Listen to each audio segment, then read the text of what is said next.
국내산 계란에서 살충제가 검출돼 판매 중단이라는 사상 초유의 일이 벌어졌습니다. 검사를 통해 이상이 없는 농가는 출하가 허용돼 판매가 재개됐지만 소비자 불신은 여전합니다. 자유한국당 혁신위원회가 당원과 국민이 후보자를 선출하는 상향식 공천 폐지 방침을 밝혔습니다. 지방선거 기초단체장은 공천도 중앙당이 맡을 가능성이 제기돼 적잖은 파장이 예상됩니다. 국토교통부가 중앙선 철도 도담 영천 구간 145.1km를 복선 전철화하기로 했습니다.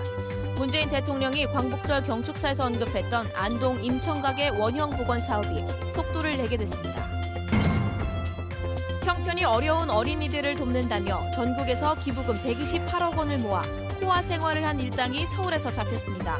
대구 경북 지역에서도 선의의 피해자들이 많은 것으로 알려졌습니다. 시청자 여러분 안녕하십니까? 계속해서 대구 경북 소식 전해드립니다. 국내산 계란에서도 살충제가 검출돼 판매 중단이라는 사상 초유의 일이 발생했습니다.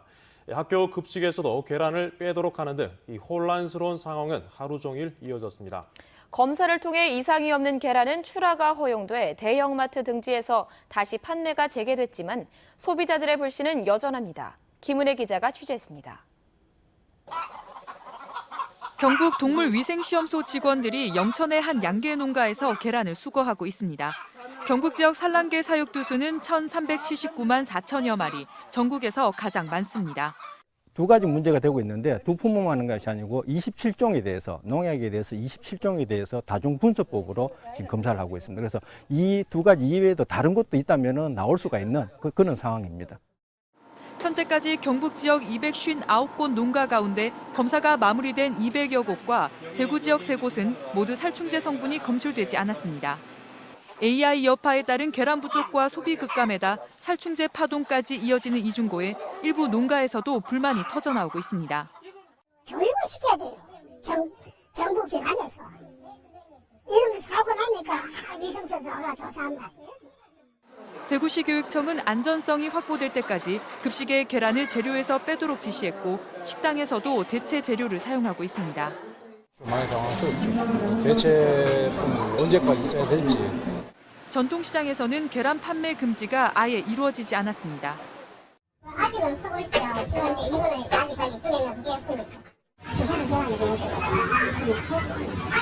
근데 그것도 장수가 된다. 대구 지역 대형마트에서도 안전성이 확보된 농가의 계란은 판매가 재개됐습니다. 그러나 살충제 성분이 검출된 계란이 친환경 인증을 받은 농가라는 사실에 소비자들의 불안은 더 커지고 있습니다. 우리는 그런 마크 하나 믿고 사는 건데 그런 부분조차 허점이 있다고 생각되니까 굳이 이게 좋다고 뭐 친환경이라고 고가라고 이제는 무조건 믿어서는 안 될 것 같고 근데 직접 길러서 나와서 달걀을 뭐 그렇게 하는 수밖에 없나 이런 생각하고 있죠. 경상북도는 조만간 계란 전수조사를 마무리할 방침입니다. 그러나 소비자들의 불신과 혼란은 쉽게 가라앉지 않을 것으로 보입니다. MBC 뉴스 김은혜입니다.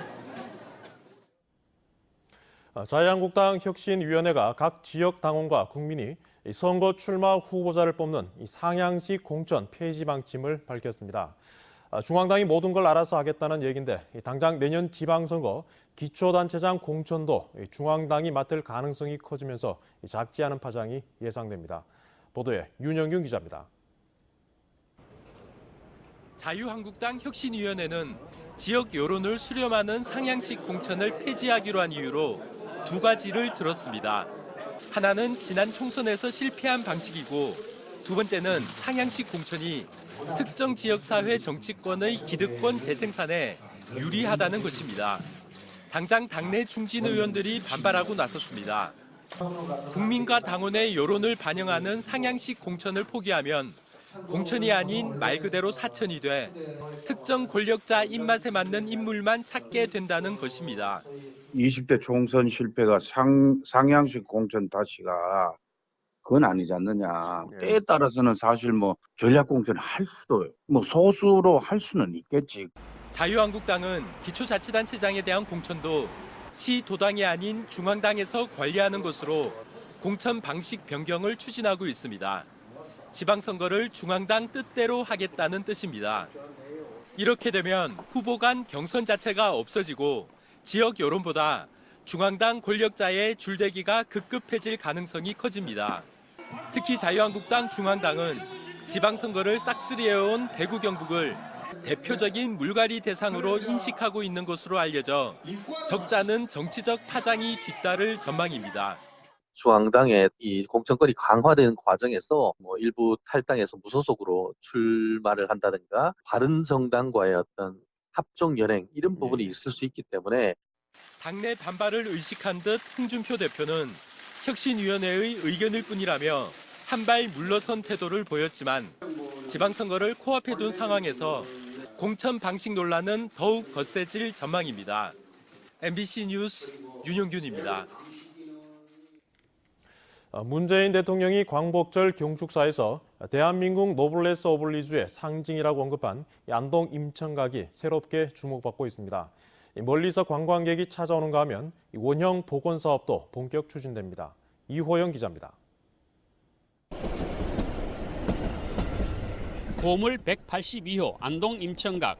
바로 앞 중앙선 철로로 하루에도 수십 차례 기차가 다니면서 진동과 소음이 일어납니다.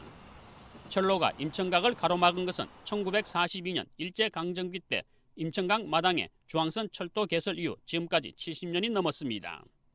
문재인 대통령이 광복절 경축사에서 99칸의 대저택이 반토막 난 상태라고 언급한 그대로입니다.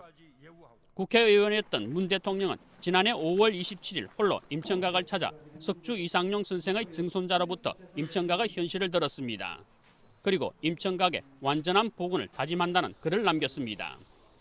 해방 후에도 이런 거 하나 제대로 좀 복원하지 못하고 이렇게 방치하고 있고, 그다음에 이 집의 소유권 문제까지도 해결해드리지 못하고 이런 부분은 참 후손들로서 참 부끄러운 일이라고 생각을 합니다. 임시정부 초대 국무령을 지냈던 독립운동가 석주 이상용 선생의 생가인 임청각은 지금의 철로와 도로 부분을 포함한 대저택이었습니다. 선생은 50 넘은 나이에 임청각 등 전 가산을 처분하고 만주로 망명해 신흥무관학교를 세우고 무장 독립운동의 토대를 만들었습니다. 하지만 이 저택은 원형을 잃은 채 무가 건물로 전락했습니다. 해방 70년이 넘도록 이 건물이 소유권과 등기도 되지 않은 무화 건물로 남아 있습니다. 참 안타까운 일입니다. 광복절 경축사에 대통령이 임청각의 가슴 아픈 사연을 언급하면서 이곳을 찾는 외지 관광객이 크게 늘었습니다. 일제가 그거를 막기 위해서 집에 철도를 놔서 끊어놨다. 그런 좀 역사적인 아픈 사실을 한번 확인하고 싶어서 찾아보게 됐습니다. 안동시도 중앙선 복선 전철화 사업으로 철로가 폐선되는 2020년에 맞춰 완전한 원형 복원 사업에 나설 계획입니다. 중앙정부와 협력을 해서 임청각의 원형 복원뿐만 아니라 기념관 등을 이렇게 건립할 그런 예정으로 있고, 또 우리 지역이 또 많은 독립운동의 흔적들이 지금 남아 있습니다. 이런 흔적들을 발굴을 해서 안동댐 도로 옆에 있는 임청각 표지석입니다. 이곳에서 임청각을 보기 위해서는 이처럼 철길 밑에 있는 작은 통로를 통과해야 합니다. 사람이나 자전거, 오토바이 정도 다닐 수 있을 정도로 비좁고 마을 안길 쪽으로 우회해 승용차가 들어갈 수 있게 된 것도 불과 10여 년 전부터입니다. 9명의 독립운동가를 배출한 임청각의 현 모습을 두고 문재인 대통령은 대한민국의 현실이라고 했습니다. MBC 뉴스 이호영입니다. 가정 형편이 어려운 어린이들을 돕는다며 전국에서 모은 128억 원의 성금으로 해외 요트 여행 등 호화 생활을 즐긴 일당이 경찰에 잡혔습니다. 대구 경북에서도 선의의 피해자들이 많은 것으로 보입니다. 권윤수 기자입니다. 대구에 사는 회사원 김모 씨는 세이망 씨앗이라는 비영리 법인에 15개월 동안 매달 2만 원씩 성금을 보냈습니다. 대구 지역 결손 아동을 돕는다는 말에 마음이 움직인 겁니다. 학용품, 책 이런 것들을 기부한다라고 전화가 왔습니다. 그래가지고 큰 돈이 아니고 조금씩 기부하시면 된다라고 해가지고 기부를 시작을 했고요. 하지만 모두 사기였습니다. 무작위로 전화를 걸어 전국 약 5만 명에게서 128억 원을 모은 이 법인은 직원들끼리 해외 요트 여행을 하거나 아파트를 사고 외제차를 구입하는 등 호화 생활을 즐겼습니다. 실제 후원금으로 쓴 돈은 2억 1천만 원, 전체 금액의 1.7%에 불과합니다. 경찰은 법인 관계자 윤모 씨 등 2명을 상습 사기 혐의로 구속했습니다. 그러나 신용카드 할부로 기부 약정을 한 경우 앞으로도 돈이 계속 빠져나가는데 현재 법인 측은 기부자들의 약정 취소 요청에도 제대로 대응하지 않고 있습니다. 전화 통화가 안 되실 거예요. 취소 요청한다고 글을 남겨놓으시는 방법밖에 없습니다. 현재로서는. 기부자들의 선한 마음을 악용해 자신들의 사리사욕을 채운 기부단체. 더욱 문제는 비영리 법인이 설립된 뒤 행정기관의 관리 감독이 전혀 없었다는 점입니다. 또 다른 기부 사기를 막기 위해서는 제도적 장치 마련이 시급해 보입니다. MBC 뉴스 권윤수입니다. 문재인 정부의 국정과제 중 하나인 고향세 도입이 여야 의원들의 잇따른 법안 발의로 탄력을 받고 있는데요. 조사 결과 국민 10명 중 8명은 고향세 도입을 찬성한다고 밝혔습니다. 엄지원 기자입니다. 재정 자립도가 낮은 고향 지자체나 개인이 원하는 지역에 일정액을 기부하면 세금을 깎아주는 고향세 도입에 대한 국민 여론은 우호적이었습니다. 한국정보통계가 전국 성인 남녀 1000명을 대상으로 조사한 결과 적극 찬성 19%, 찬성 59.3%로 나타났습니다. 기부 대상 지역으로는 태어나고 자란 곳이 55%로 절반 이상, 현 거주지가 26.6%로 뒤를 이었고 기부금 액수는 6만 원에서 10만 원 사이가 33.8%로 가장 많았습니다. 또 답례품으로 지역 특산물을 제공하는 방안에 65.8%가 찬성 의견을 보였습니다. 하지만 정부 입법 추진은 지지부진한 상태. 이달 초 기획재정부 세법 개정안과 행안부 지방세 관계법 개정안에도 고향세 관련 입법 내용은 빠졌습니다. 김강림 국회의원이 발의한 고향기부금법을 비롯해 1년 새 6개 법안이 국회에 제출된 만큼 공은 국회로 넘어간 분위기입니다. 연내 처리에 기대감이 커지고 있습니다. 고향에다가 일정 금액 기부하면은 세액 공제도 받고 또 지역의 농산물이나 특산품을 답례로 들을 수 있게 하는 거거든요. 중앙정부하고 지방정부 간에 이 세원을 뺏어간다. 이런 그 갈등의 소지가 없어졌기 때문에 8년 전부터 이 제도를 도입한 일본은 지난해 고향세로만 우리 돈 2조 8천억 원이 거쳤습니다. 특성 있는 도시, 그리고 이제 사업이 특성 있는 사업, 이런 쪽으로 고향세가 많이 몰리는, 그래서 인구 5천 정도 되는 가미시오로점 같은 경우는 자기 지역의 주민소득세의 2배가 넘는 고향세를 유치하는. 경북의 출향민은 280만 명, 고향세가 도입돼 이들이 소득세 10%를 기부하게 되면 경북엔 452억 원의 국세의 지방 이전이 기대됩니다. MBC 뉴스 엄지연입니다.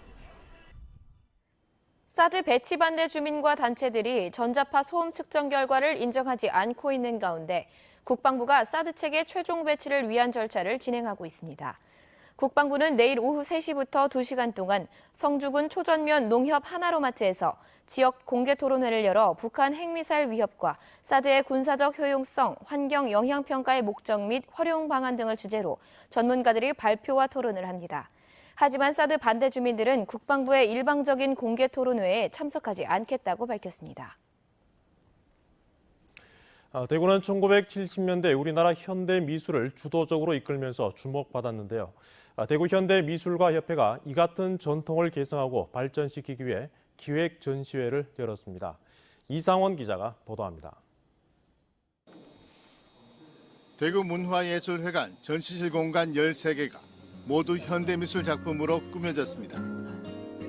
120명의 현대미술 작가들이 회화, 설치, 영상, 조형 등 다양한 형태의 작품 300여 점을 선보이고 있습니다. 대구 몸 그리다라는 주제로 1970년대 현대미술을 이끌어온 대구가 예술성과 실험성을 바탕으로 창작의 태도를 잃지 말자는 몸부림을 작품으로 표현하고 있습니다. 70년대 역사적 의미를 가지고 있고 또 그래서 대구라는 도시가 어쩌면 한국 현대미술의 태동과 함께하면서 대표할 수 있는 도시라고 생각을 하고 있어요. 그래서 저희한테 그게 중요한 의미를 가지죠. 본 전시실에는 작가들이 직접 코디네이터로 참여해 몸이라는 화두에 맞는 각자의 소주제를 선정해 작품을 전시했습니다. 특별 전시실에는 예술가의 삶을 가까이 볼 수 있는 예술가의 방, 부산 울산 작가들이 참여한 영남전이 마련됐습니다. 아직까지 어떤 시스템이나 또 경제적인 부족으로 인해서 작가들이 많은 고통을 받고 있지만은 그래도 작가 정신으로서 또 시대 정신으로서 그것을 가지고 잘 버티고 있고, 이와 함께 대구에서 활동하는 청년 작가들을 지원하는 프로젝트 전시와 아트박스전, 나만의 마스크 만들기 등 작가와 시민이 소통하는 시민 참여 행사도 진행됩니다. MBC 뉴스 이상훈입니다. 경북대병원이 병문안객 출입 통제를 오는 21일부터 다시 시작합니다.